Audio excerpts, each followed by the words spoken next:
Can I get a small snack? Small snack. Can I get a hoya? Hoya.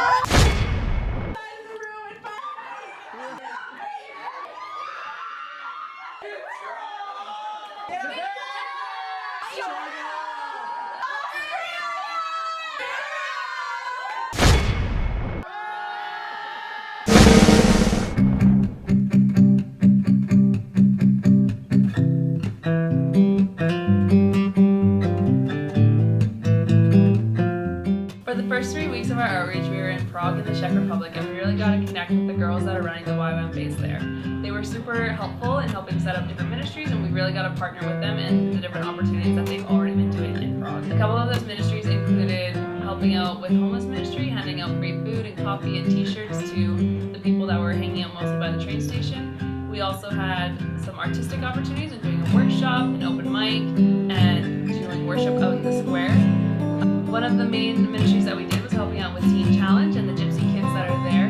We had a lot of fun being able to teach them dances and Bible stories and songs and just getting to spend some time with them. We also had the opportunity to go out into the red light district and just kind of see that side of Prague. It was really impactful for a lot of us to see just some insight on what that looks like, whether even though we were just being able to like prayer walk and talk to a few people that were out there, as well as being able to help out at base. They're transitioning to a new house, and so we were just able to bless them by doing yard work or helping clean up the house and just be an encouragement to them, and yeah, just really bless them during their time that they are there in Prague.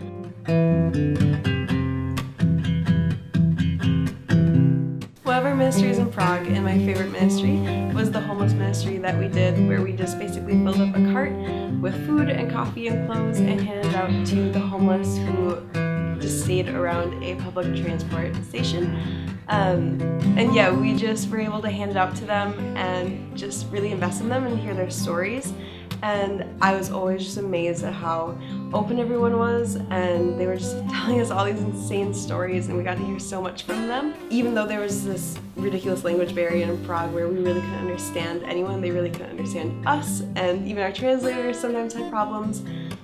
But yeah, even with that, we just were able to really hear so many stories, and people just opened up to us so much. And it was really challenging for me. I just felt God saying to me, if you're getting this many connections and meeting this many people and hearing these many stories, why are you not doing this at home where there's no language barrier?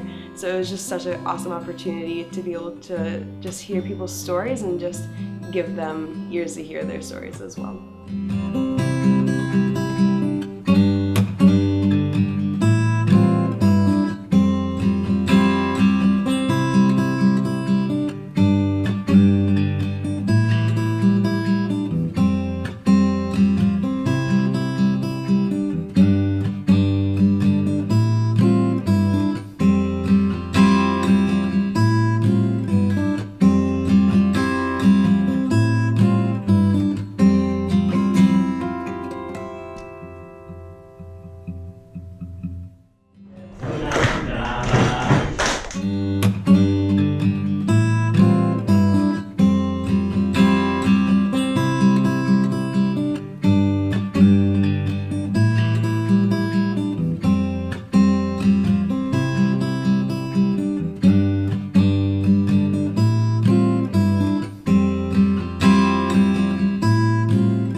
other ministries we got to do was really cool. We got to go to a local soup kitchen, and that was one of my favorite ones, just to be able to interact with the homeless people there and just serve them food and be a part of ministry in a really practical way.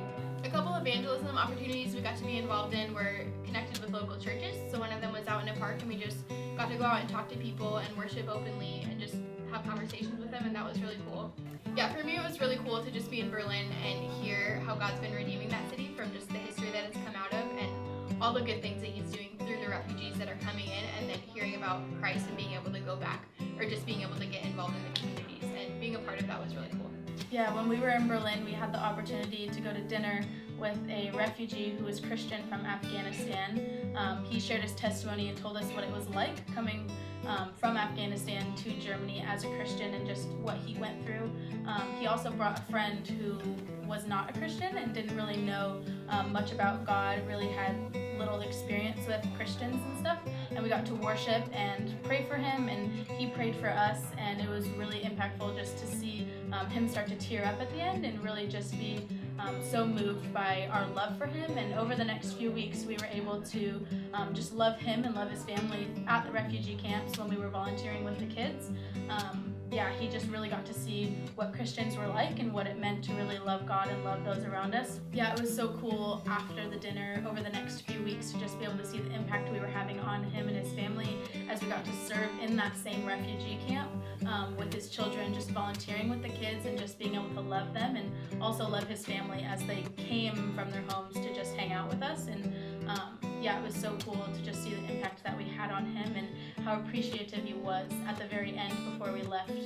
He was so thankful and just started crying as we were giving hugs, and he was taking lots of pictures. And yeah, overall it was so cool to be able to see the impact that we had on him and his family. He was just so grateful, and I really think we were able to just, give a good example of what it is to be a Christian and to just love Jesus and love everyone around us.